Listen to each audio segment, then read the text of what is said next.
Pleasure to be with you. It's been a long time. Excited to have you back. It's an exciting day to do it. Big day for the Middle East. I feel like this is something you've been predicting for a while. Well, if you read, Jared Kushner's autobiography, Yeah. all you have to do is he quotes, the Saudi king, says you're going to bring peace to the Middle East. And it turns out to be correct. Yeah. It's pretty obvious this would happen. If you visited Israel recently in the last 6-9 months, you could feel the tectonic plates shifting. It was just a question of what would be the trigger. And everybody's looking forward to the new Middle East. And you're going to see lots of countries, make peace explicitly with Israel, which is great. Whether they join the Abraham Accords directly or indirectly, it's all going to happen in the next 6 months. Is your view that Iran is neutralized, that this leads to some sort of durable, non-violent pact? Everybody off the record wanted Iran to be neutralized, and they were basically blocking any progress. People were scared, terrified, and now that they've been neutralized, I think the natural arc of human history is for there to be basically progress, innovation, technology innovation, actually, in the Middle East, driving peace.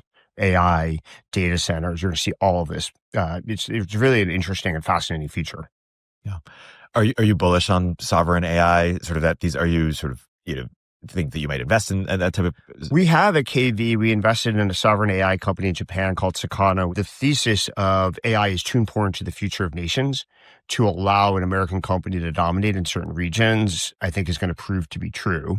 I think you still need to marshal the hard part. That's easy to say at a conceptual level. To implement that, though, you still need to marshal a critical density of talent of AI researchers. And there's not that many world-class AI researchers across the globe. I saw, public presentation by Jensen where he said there's 150 people on the planet who could actually build a foundational model. He's probably more right than wrong. And so you still, if you're going to build one for Germany or Europe or Israel or wherever, you're still going to need a critical density of those 150 people to be able to compete at the cutting edge of frontier models. But I think most countries are going to try. Yeah.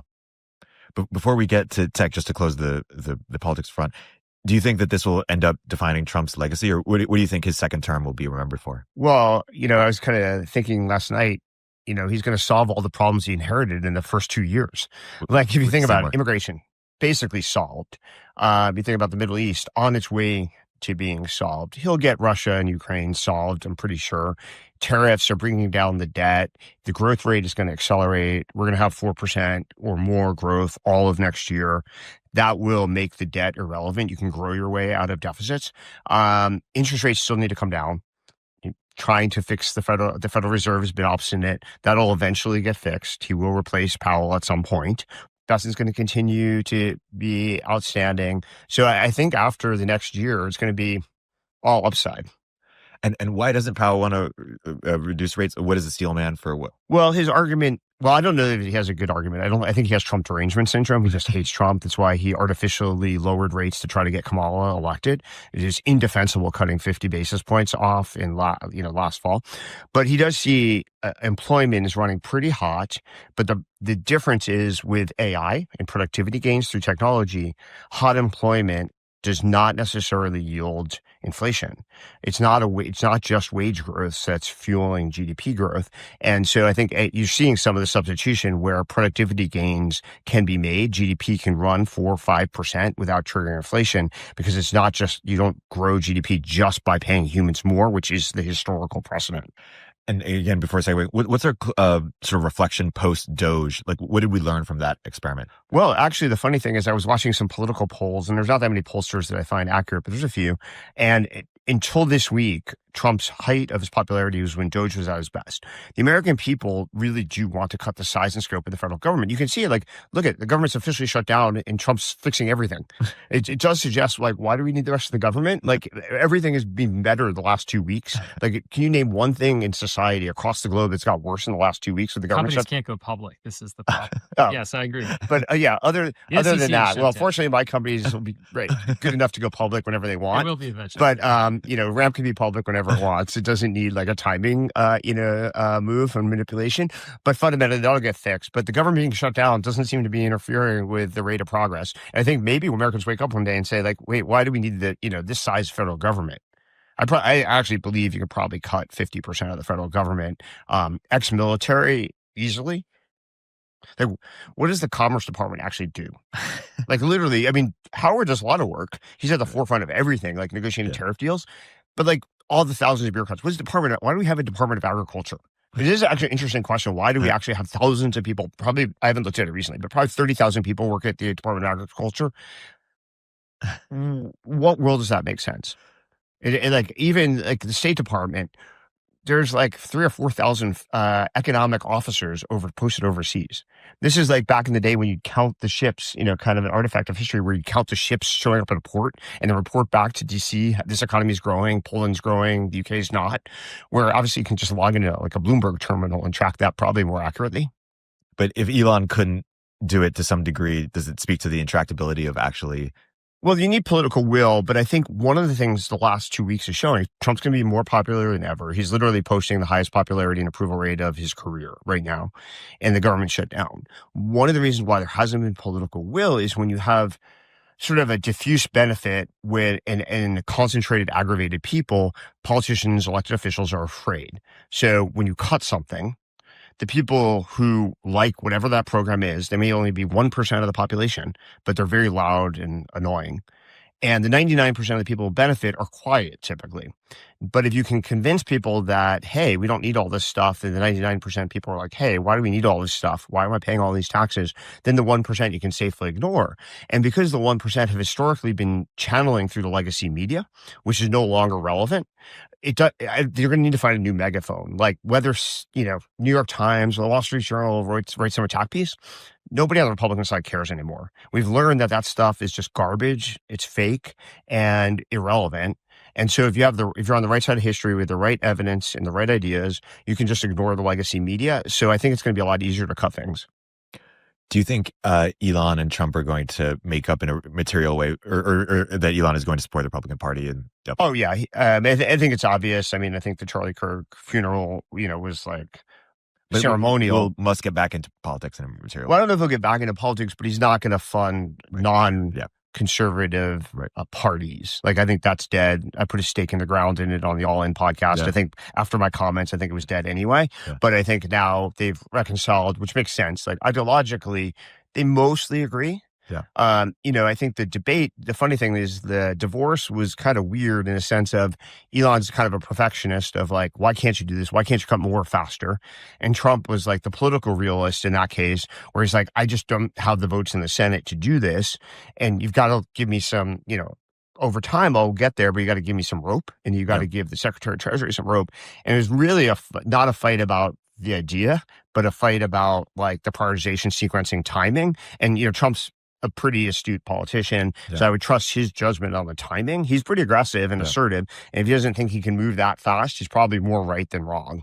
It also just feels like there's this question of, do you grow your way out of something or cut your way out of something? And it's better to grow. The greatest entrepreneur of all time, and you can quintuple, I'm making this up, but imagine you can quintuple GDP with AI and everything else versus, cut USAID even more or whatever, right? Yeah. The growth mentality for the greatest entrepreneur of all time probably makes more sense, but the growth mentality is almost surely right. The austerity mentality probably doesn't work, which is funny because, and ironic, as you point out, the greatest entrepreneur of all time should understand the concept of lift. Growth and lift are basically the same thing, and you need to create value, and that growing GDP sustainably, durably is the way to solve America's problems. Austerity is like a temporary hack. You're kind of holding everything together and making life painful. It's kind of like a startup trying to save its cash for the last 12 months, but you're not really achieving anything. By the way, Keith, what's your mental model prediction of what AI will do to GDP? Some people are, Tyler Cowen is more conservative and just expressing a mild, step up. Some people are saying, oh, if we actually have AGI, it should be 10% or 20, like some. Well, I think you can run 4 to 6% durably without inflation, which is magic. Yeah. Like, so we used to do this. Like sometimes I tweet about like 4% growth and people are like, that's crazy. From 1950 to 2010, on average, in a normal decade, we had 4.6 years per decade of 4% growth or higher. So we used to do this all the time and expect it. And then we stopped for a variety of reasons. And if you grow that fast, real incomes grow. But B, if you have a debt, if you have a deficit, you can solve these problems without cutting essential services. And you can probably expand the influence of America across the globe. What Howard Lutnick's articulated to me is basically post World War II, we sort of intentionally sabotaged our growth and harmonized it with, let's say, Europe, people rebuilding, and made an explicit trade-off to do that, and then just forgot that 50, 60, 70, 80, 90 years have gone by, and that makes no sense. America should be leading the world, and we should be dominating in technology. We should be dominating in growth, and that creates more and more influence. So it's profound in every way. Yeah. Let's get deeper just on the effects of AI in the economy. If scaling laws hold to some degree, will it show up in the productivity statistics directly? What does it do to yes, wages? But you do have I do believe in the sort of the ball mill cost thing, where like the limiting step is the most difficult. Most human things actually put a constraint on like AI growth or jobs going away. I think that is actually true. Like someone still needs to construct all of these power plants or data centers, and as long as there's manual electricians, and as long as there's maybe you don't need manual architects, but you probably need manual plumbing for a while. Manual electricians. I don't think robots are building the next data center, or at least not right away. And so that is going to be the constraint. And so these jobs are not really going to go away. So if you read the Baumol, Curse of the Baumol stuff, I think we're not going to see radical disruption. We're just going to see the golden age that Trump talked about in his inaugural address. Yeah. We just had Sam Altman here last week on the podcast. I noticed. We're both investors. Obviously. I wore a much more subtle shirt. Exactly. What is your mental model of OpenAI as a company? What is it doing right now? How do you sort of see it going forward? Well, I think there's several things they're doing. Obviously, it's a phenomenal company. It's the most important company of the last decade. I think ChatGPT becomes a monopoly. It's the fastest growing consumer product of all time. It is transforming how every normal person basically does their work, runs their life. And so that product alone is a several $trillion company.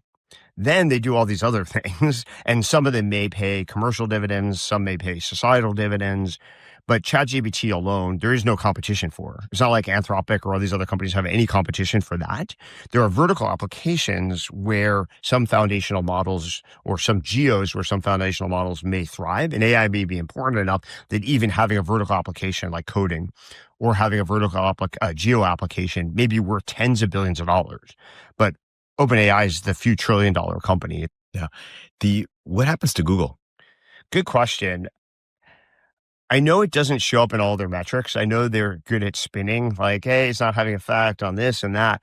But if you just survey, walk outside your office and just ask 10 people, like, how often you go to Google versus how often you use ChatGPT. And yes, maybe you grow both for a while, but I don't use Google for anything. Like, I can't remember the last time I used Google versus ChatGPT.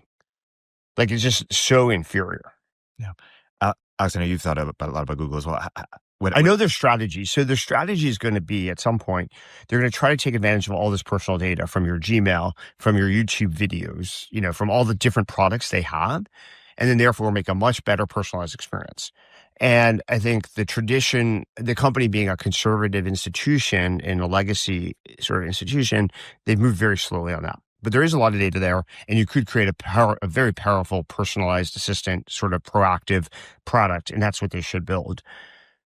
The question is, can ChatGPT get enough of my prompts over enough period of time that they're creating an equivalent data set about me that allows them to compete on the personalization basis? And the longer Google waits to ship something like this that's robust, the more time ChatGPT has to develop, sort of my personalized prompt history, which can inform the future, and then they can ship, better products, personal assistants, devices. There's also a question around devices. Do you need a device? Is AI driven by a new computing device? And who's going to build that? Obviously, OpenAI made an acquisition to try to get down that path. Google's been terrible at devices historically. We'll see if they can get any better. But Apple is great at devices, but bad at AI. Someone is going to build a device. Where are we going to be using, your iPhone as your personal computing device 5 years out? Maybe 10 years out, almost surely not. Do you know what that device might be? I personally am a fan of putting something in your ear. I think, first of all, I believe in the science fiction movie adoption of like Mission Impossible. It's always in his ear. The glasses have done reasonably well, but I had LASIK. I think most people who wear glasses try to get LASIK at some point. And so I think putting another device here all the time, the bar on the value proposition goes up versus put something in your ear and might actually go down. There are people with like pendants and necklaces, which have some value, and you may have multiple, instead of having a phone, maybe you have something in your ear and something here. Depends what the use case is, what the ideal form factor is. There's issues around battery innovation too. Like some of the stuff's really hard because you need power, constant power. Depending on where something's located, it may be very difficult to power it or not. So I don't know how to do it, but if I had a vote, if I was running a company that's doing hardware, I'd try the ear first. Interesting. Alex, any reactions to this either on the Google side or on the device side? Yeah, I mean, I think on the Google side, I mean, you and I have talked about this a bunch. I don't think Google is going to get hit for a long time on the monetization part, but I agree, like all of the non-monetizing searches go away first. It's like, how do I get here? What should I prepare for this interview? Like all of these things that aren't commerce related, but like, where do I buy it? Like, I want to buy a tennis racket right now. Like that's Google until it isn't. Until you say, show me the best 5 tennis rackets for me. Oh, yeah. Because like if you try that right now, top 5 racket choices for me on ChatGPT versus a Google search. Right. I think even already now, ChatGPT would be better. Well, it's where it will really be better is I kind of think it's like there's impulse buys, which won't really be hit by either, because that's just like I'm looking at Instagram, I see something that I shouldn't buy anyway. Yep. And then there's highly, highly considered purchases like buying a house. We'll get to that later with Opendoor and everything else. And then in the middle, this is something where I think AI eventually will do a phenomenal job, which is like, I want this SKU, this tennis racket. Buy it for me right now at the lowest price. You're not going to go through Google and like look at coupons, like all that crap is going to go away. You will just go to ChatGPT, or to your point, like it's possible that the Empire Strikes Back, but all right, I already have my calendar, my Gmail, everything else. That personalization potentially makes it better, but the execute on this SKU and buy it for me.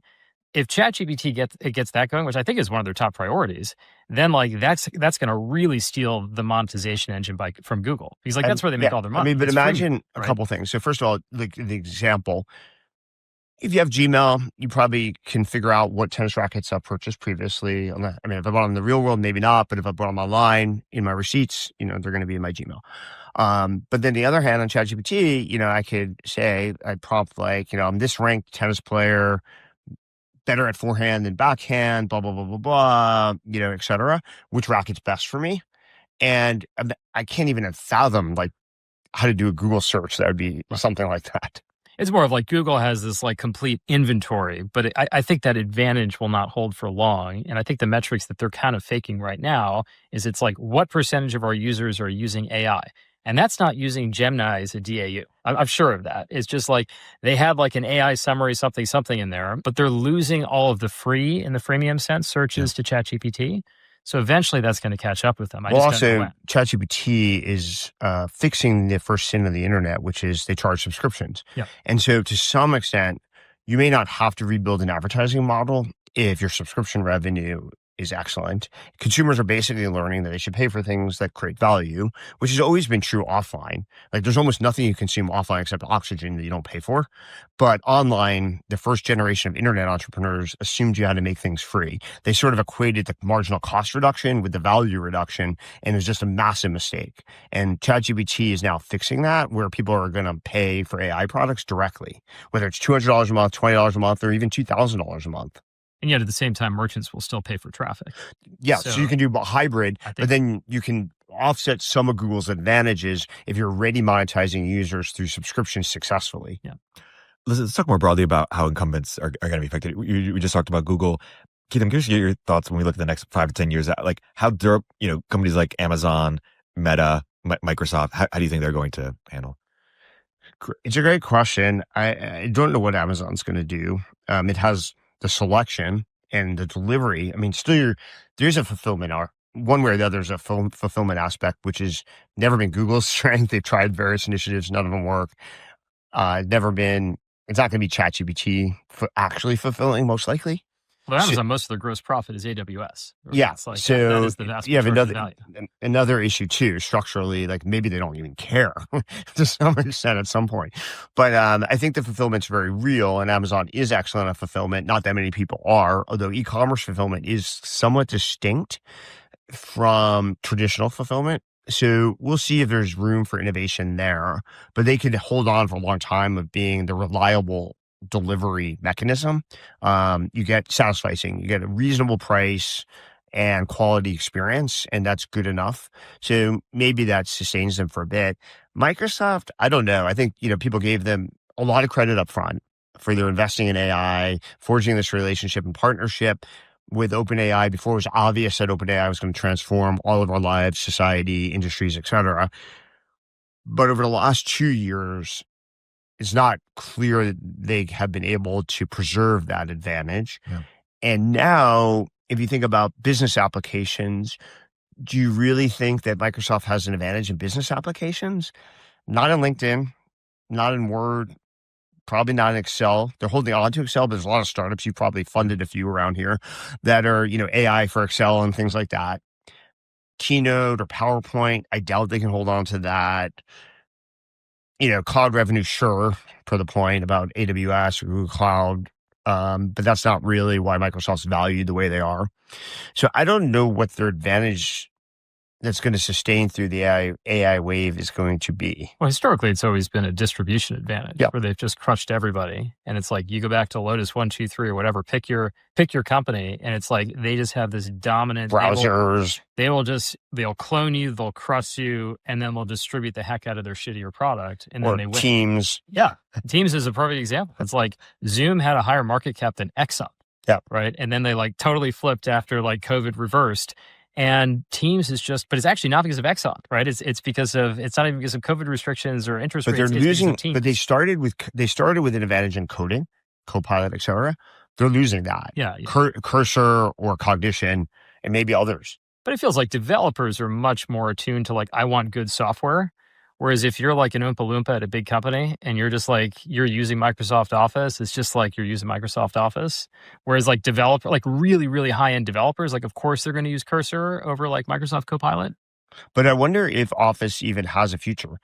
This is where, when people write stuff, I mean, obviously Microsoft Word was the default way most humans have been writing stuff for 20 years.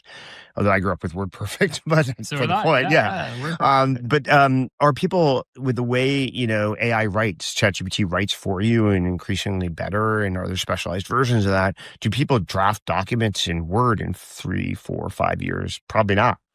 Well, it's also this classic disruption theory of Microsoft Word has overshot the market.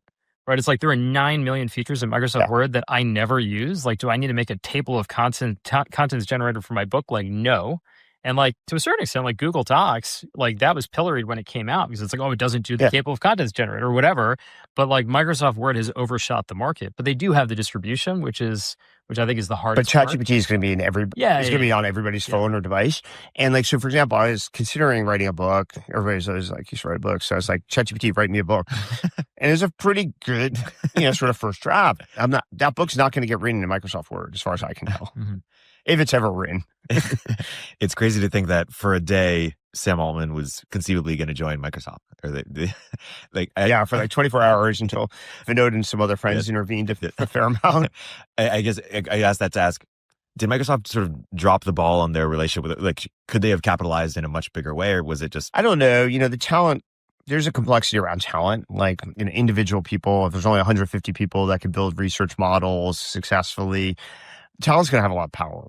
And if the talent doesn't want to work for Microsoft, there may not be economics there. I mean, Meta's trying this of can you use economic leverage to force people to work there? And we'll see what the results are. It's not a bad idea. I actually think Mark's clever. He mints more money than most. Take the money and use it. It's imagine you're competing in sports. Yeah. Mark doesn't really have a salary cap. Yeah. So why not try to pay the highest salaries? Now, there are issues when you do that, and he's running into some of those, but it's a relatively coherent strategy for Meta to try it. I just worry. I wonder, I shouldn't even say I worry, the moral hazard of this is kind of what went wrong with crypto 1.0. Yeah. Where it's I'm going to give you tons of money up front. And normally the way that you build a startup is you build the startup, you work really hard, and then at the end you get the Ferrari. Yeah. And if you get the Ferrari first, will you still build the hard startup? And the people that are in it for the love of the game, they will. They will. But then can you tell the difference? Can you discern the difference? In sports, it kind of works where you guarantee contracts in some sports. But maybe that's because there's such statistical measurements of people's performance. And a lot of people who are in sports are just so dedicated, love of the game, whatever, but like so passionate about what they do, they can't imagine doing anything else. But I think this could backfire, but it is a coherent strategy for a company that was losing AI race to try something different, leveraging that they make probably other, the Apple could have done this, but so culturally foreign. Apple could have competed on dollars. They made more money than anybody else. Like their profits are greater than like Google's revenues or something. It's something like that. I haven't done the math recently, but it's pretty comparable. But culturally, that just wouldn't work at Apple. And so it became a non-starter, but they're going to have to figure out something or they're going to be irrelevant at some point too. Right. Once the device question comes into play. Yes. Well, that's what's saving Apple right now is the vertical integration required to build a device successfully is something that no other company, at least in the West, knows how to do. Because you do need software, you need hardware expertise. You also need like the ability to compete on batteries and chips. And like there's 4 or 5 different things you have to be pretty excellent at. But someone will figure out a solution at some point. Well, it feels like they're looking at it like, every Samsung phone when it comes out has a better camera for like, a week or a year or whatever than Apple. Or like, now the Samsung phone folds in half, or it has all these advanced features that really aren't for the mainstream. And Apple has always been like, we're going to wait, we're going to make it better, but like they're not the first. No. And like AI strikes me as a little bit different than that because number one, it's software. So it's not like we have to go get the world's greatest AI right now and put it in day 0. And this whole, we're going to wait 3 years. I mean, it's just such a lost opportunity. I'm convinced that like traffic fatalities would go down in this country if Siri actually worked. Yeah. Right. Like there's so many things where they could make it better, but they're treating it, I mean, at least from the outside in, like, oh, this is like, Samsung has a 400 megapixel camera or something. We're going to wait on that one and not get it right. And like they just announced, like, why doesn't Siri work? It's an embarrassment in 2025 when ChatGPT is like AGI. Like, I mean, maybe not by like current researchers, but like 10 years ago, we would have said this is AGI. Yeah. And like Siri is just as bad as it was in 2015. It's just remarkable. Yeah. Just to close the loop on this, Keith, what's your perspective on Meta's sort of durability or defensibility or strategy going forward? Well, as I mentioned, I think the approach is interesting because when you want any strategy, whether you're a venture capitalist or an entrepreneur, has to take advantage. You want to leverage the advantages you have and maximize those. And so cash is one that Meta has. And so trying to leverage that's smart, but they still need the ability to ship products. As if for Google's weakness has always been, they just don't ship products. Like they have ideas, they have researchers, they have lots of money flushing around. But when was the last time Google launched an interesting product? Gmail was pretty good. Yeah, 2008. 2004. Yeah, actually, that's right. So, yeah, and when did they do Maps? Like 2005, something like that. When did Brett do Maps? Like it was something like that.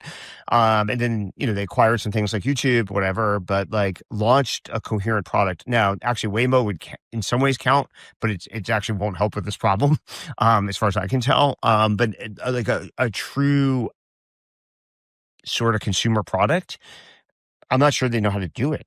Right. That's Google. And the question is, how defensible is the graph that they've built? Well, I don't think the graph is defensible. I think there are other assets that are. I think the graph has kind of been weakened by, like TikTok has kind of shown that on social products, the graph certainly is not indispensable to success and may even be a handicap. X, as you've moved from people you follow to a For You feed, which is the default and probably how all of us engage with X, has also made the graph fairly irrelevant. Well, there's a question people are asking with Sora, which is, hey, if your friends can make as good content as professional content makers, which is a big if, but maybe you want the best of both worlds, which is you want the social and you want the highest quality stuff. Ideally, but also Reddit. Like Reddit's a $40 billion market cap company, no graph. Right. So I think the graph was very valuable, to be clear. Yeah. I'm just not sure it's valuable in the future. Let's get into real estate. Let's get into Opendoor.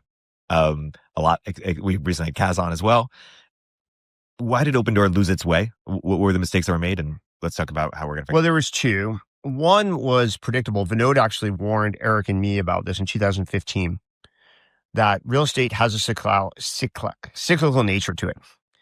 And you need to make sure that your cost structure will be acceptable when you hit the lows of that cycle.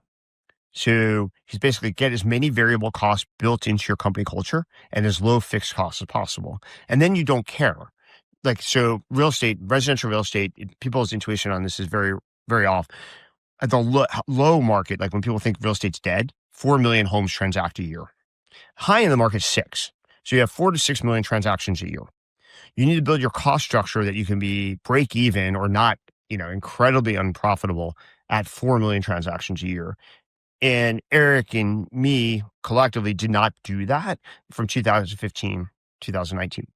So when the Fed started raising interest rates, and it actually did raise interest rates 6 times in a very compressed period of time, which is the fastest rate of interest rate hikes, the company then went from 5.5 million transactions a year as a market, as a TAM, to 4.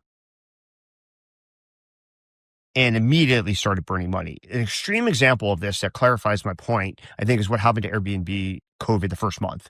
Airbnb is a wonderful business, one of the best network effect businesses, maybe the best of all time. 13% kind of margin, take rate, whatever. And all of a sudden, COVID happens and nobody's traveling anywhere. Companies had a very bloated cost structure too, but nobody noticed because they were minting money.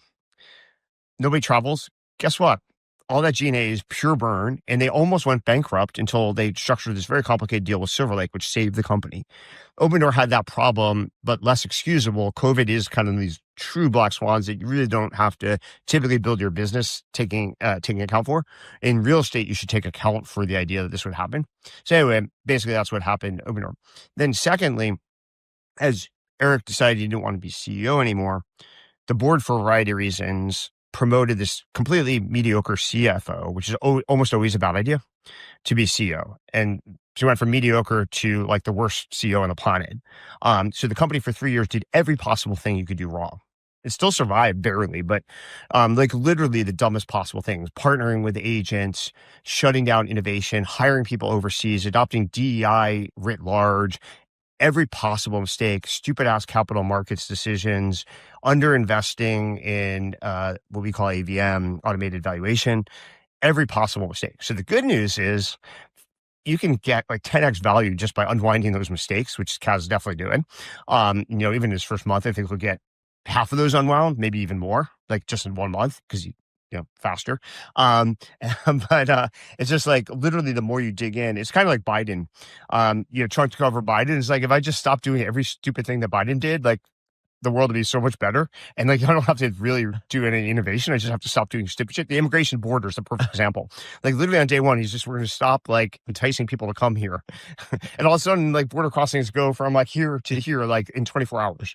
So like, that's like Opendoor. It's like basically border crossings. Like we had Biden running the company about as competently. So what's your wish, in our last episode with Kaz, Alex fleshed out kind of his Amazon for homes thesis, why he got so excited about, leading our investment in the company. What's your, where are you excited? Well, I'll give you the top-down thesis, which I've shared publicly before, is in 2017, I had dinner with Yuri and Max Levchin. And Yuri asked this question. He's like, what's the largest market cap company on the planet in residential real estate? And I assumed there must be something outside the United States, and that's why I was asking the question. Turns out at the time, the answer was Zillow at $18 billion. And it's insane. The largest asset class, period, that of 30, we've basically been innovating in technology, consumer technology, for call it 30 years, like 1995, let's say, to now, 30 years, that in the largest asset class in the world for consumers, that the largest market cap company that would take advantage of any technology would be $18 billion makes absolutely no sense. Like, that's like insane. So our goal is to reinvent the process of buying and selling a home. And if you do that, you're going to be worth hundreds of billions of dollars. Now, it's difficult to do that successfully, completely reinventing the process of buying and selling a large asset, but it's not impossible. Things that, eBay did back in 1995 to 2003 apply to homes. Carvana has mastered this, applied to automotive, which for a normal American, there's actually, sometimes people are like, oh, there's nothing like in common between autos and homes. But that's often very wealthy people who have like a $40 million home in Palo Alto or Atherton. And they drive, if they drive at all, like a $100K car or something like that, Tesla or something. Most Americans have a 5 to 10 ratio, more like 10 now, but like a reasonable ratio between the cost of the value of their car and their home. So you're only talking about an order of magnitude difference. And I think that we should be as valuable. And some of the things we do are very comparable to what Carvana does. We actually have less competition than Carvana. Carvana actually has been incredibly successful, given that there were very significant competitors that were innovative that they were competing with. But it's a plus or minus a $40 billion company. And if we just get the same multiples on what they do, we'll be worth tens of billions to 50 billion. That's like the base case. I want to segue to fintech. You guys are among two of the best fintech investors and founders, operators in the world.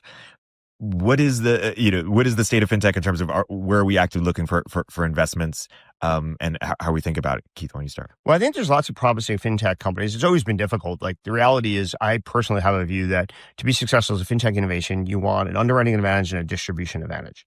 If you have both, then you can build a really epic company. If you have one, you might be able to build a pretty solid company. A firm, which we were both involved in, had both. Underwriting, mispriced. Certain kinds of people are mispriced. We're going to figure out a different way to underwrite based upon other things. And a distribution, a very clever distribution hack that other people have now copied, but basically was very innovative at the time. And that's why a firm's, $25 billion company was still upside. But I think those are rare to find. If you find them, the world's still open for innovation. It's not like the world's incredibly efficient around financial services. We have some very successful ones that have been built over the last 5 years that now need to infuse more AI, but they're not predicated on AI. And I actually kind of like that, because you could argue there's an AI overinvestment sort of cycle going on. And arguably one way to kind of create a portfolio that's not as sensitive to AI valuations is financial services innovation, which still requires distribution and innovation around underwriting. There's also this kind of question of like, there's bits and atoms, like you mentioned, Vomel's cost disease, right? It's like, plumbing, healthcare, like all of these things that are so atom-centric that will be atom-centric for a long time until we have sentient robots or something. Whereas every financial services product that I know of, except for like the delivery of physical gold ingots, like it's all bits. So there probably is a fair amount of upside for AI, but you still have to get the distribution, which is really hard. Like consumer fintech products are so hard because like right now, just all of the economic rent goes to Google or wherever you find it from. But for the ones that unlock distribution, it's like, number one, you could bring down the variable cost that you were talking about with AI. And then number two, it's like I think there are so many things right now in the world, this is kind of my view on AI, where it's like cost is here just for any object, any delivery of service, and value is here. So if you just keep value here, like you're not trying to change the value equation, but you can bring the cost down, now you've unlocked a new market that just didn't exist before. Yeah. And it's almost hard to articulate what those are until you see them. But like, it's like, oh yeah, like people wanted that. It's like, Square was a quintessential example of that. Yeah. Everybody thought there was no market for Square, like including very smart people, like lots of very smart people that we both know, because you couldn't really prove that everybody really wanted to accept like credit card based payments. And so you actually gave them real people the option to do it and made it so simple, easy, intuitive that they didn't have to think about it. And then it's massive market. Right. Or like, it's funny, I'm on the board of a company called Wise. And Wise has shown that like the market, this kind of makes sense in retrospect, but like the market for real-time delivery of cash is just so much bigger than the market for like, you get it 2 days later. Yeah, Cash App, this is the monetization strategy behind Cash App. Yeah. Cash App makes money now. The reason why is people will pay for instant, quote unquote, delivery. This has always been true in financial services. By the way, this is the magic behind PayPal's revenue model. We basically created an instant debit, effectively an instant debit or ACH product back before people knew that language. And then we just charge the fee for the instant receipt of the availability of the capital. It's like FedEx to financial services. Right? Yeah. It's like, Frederick Smith proved this with FedEx. Yeah, it's like versus UPS. You pay 32 cents versus $10 back priority overnight. It's like some people need it before 10 a.m. And like it turns out that's true for like a large, like countably infinite number of things. So, but I think it just in general for like fintech, there probably are going to be a lot of other services. Like the banks, I love something that you tweeted. I think it was your pinned tweet for a long time. It's like how to disrupt a market. Yeah. Right? Like pick something with very low NPS. And like you don't get better by delivering one particular service of that. Right? It's like, oh, here's a camera that attaches to your phone. No, that nobody wants that. You want like the better fully integrated service. So you vertically integrate. And this was Opendoor, right? It's like you could just say, here's a better AVM, automated valuation model. Okay. like, if you really want to get the whole value, I mean, like, would you rather be like at the heart of it is like, would you rather be Amazon, which has a very low gross margin on products that they actually, store and sell, or would you rather be eBay, which has amazing high gross margins, but is the shittiest service in the world? Nobody wants to buy from eBay because you don't know if you're going to get the product on time. You don't know if Eric Thornburg is going to ship it to me. Like, you want to buy from Amazon, and Amazon is worth $2 trillion and eBay is worth like $40 billion. So like, obviously Amazon is better, but you would misjudge that based on the gross margin classification. Like, VCs only like doing high margin things. And like, I think that's one of the things that I really respect about you. It's like, do something really hard. It doesn't matter what the gross margin profile is. It matters like how much gross profit are you generating. This is the worst thing. There's lots of bad things you learn as an MBA. Like, well, it's like in laundry list. This is the worst one. Is like the gross margin, especially percentage. It's one of the reasons why Amazon is successful. Stripe actually back in the day took this model, and back before more people understood this, and said, we only care about the sliver of contribution dollars, not like the percentages. And everybody else was like, oh, you got to worry about this margin or that margin percentage. It's just like, are we adding incremental layers of dollars, actual cash? And that actually works really well. Yeah. And so to the extent that VCs have soured on the, or not as excited about the category in recent years. Just send them all to us. Exactly. Keep being soured. Financial services, terrible innovation. It's a very small market. Nobody cares. Nobody likes it. Well, this is the point that I was getting to. It's like, how many people like their bank? And like, a lot of these companies actually work because of regulatory capture. Yeah. Right. Like, if it was very easy for Keith and I to start a bank tomorrow, yes, distribution is very hard, right? And underwriting is very hard. I'm pretty confident, at least in your ability and to a lesser extent mine, like, we would be able to we could build a very valuable company, but it's so hard. Like, the regulatory overlay on these things is so high. And that's part of what makes it challenging, because nobody likes chase. Yeah. And there's a saying that I love, which you've heard me use a lot, which is the best companies have hostages, not customers. And like, all of financial services all the incumbent financial services companies, they have hostages. They don't have customers. And it turns out it's even if you build a better product, a 10 times better product, it's still like, the distribution is very, very challenging. But this is what the killer entrepreneurs can do. It's like, you find, and this is why, like, Nubank did this for Brazil. Like, in many cases, it's geo by geo, just because the regulatory overlay is so high, versus you build a software product. Like, Microsoft Excel is Microsoft Excel for the world. There's no like Portuguese version of Microsoft Excel that only is sold in Brazil and Portugal. But this is it's a great opportunity. Like, it's one of the best investments I've ever made is a company in Europe called Trade Republic. It's actually better than Nubank on any metric, actually. But it can only be done in Europe. It's not easy to translate what they do and why it's successful here. Robinhood's a poor comparison here, but like, is the closest. But so you have to kind of arbitrage the geo too.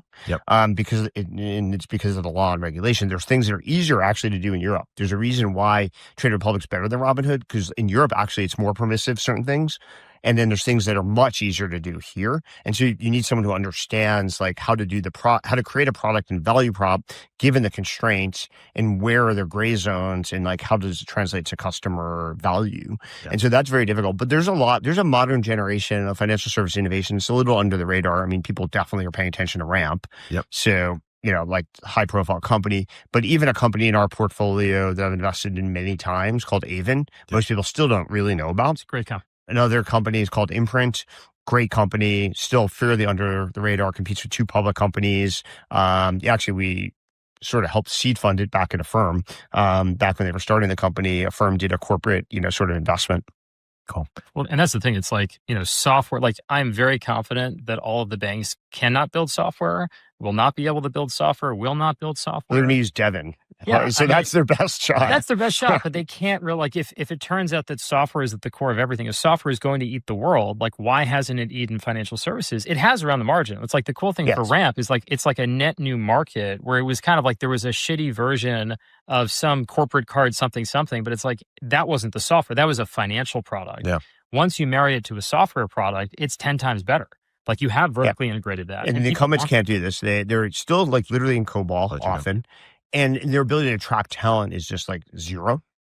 That's why Devin is actually arguably over time a save for them, because they won't need to attract talent. They can use software to compete with software.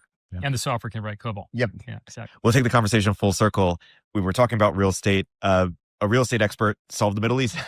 What does it say about the nature of expertise that, a guy who is a tycoon in real estate and private equity, but didn't have a ton of, foreign policy expertise, initially, or a trained background in it, could be more effective than, trained experts? Well, at KV, from Vinod on down, we don't believe in experts. Yeah. Vinod has a whole speech about how no expert has ever created fundamental disruption in any field. You could argue that maybe in the last 90 years, there's one or two exceptions, but the fact that you have to argue about the one or two exceptions suggests he's right. So, like, for example, I don't like experts. Like, hiring domain experts in the companies I work with is pretty much a non-starter. At PayPal, we had, of the 254 employees we had in Mountain View when we went public, 2, maybe 3 had any expertise in financial services. At Square, if you included me, which is, I'm certainly not a prototypical financial services guy, of the first 300 employees, maybe 2 had any financial services experience. So it's a pretty common formulation. Airbnb, I'm pretty sure Brian, Nate, and Joe did not have any hospitality experience. So I think if you're going to reinvent an industry, you don't want experts. So the same thing is true in politics. If you want to solve a problem that's been intractable, at least since World War II, arguably for hundreds of years, but at least the modern era, been intractable, you probably don't want anybody who's got expertise in the Middle East. As Jared, was maligned for, he just read books, which is a great idea. Actually, I talk about this all the time. Like, people are like, where do you get your contrarian ideas? I was like, I read books. Like, there's actually all the greatest thinking of all time is available to anybody. You just have to read. And the more you read, the sharper you are, because what Jared talks about, and I think is the common formulation, and we definitely apply this at KV specifically and explicitly, is asking the right questions.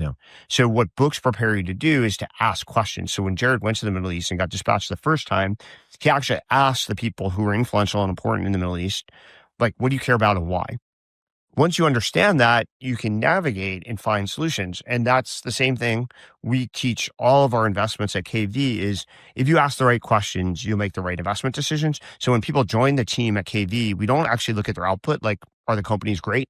We look at the quality of their questions. Vinod is adamant about this, been adamant about this for like 40 years. Just the quality of questions tells you everything you need to know. That's a good place to wrap. You can just do things. You can just read books. Keith, thanks so much. I'll give you book recommendations next time. Amazing. Perfect. Love awesome.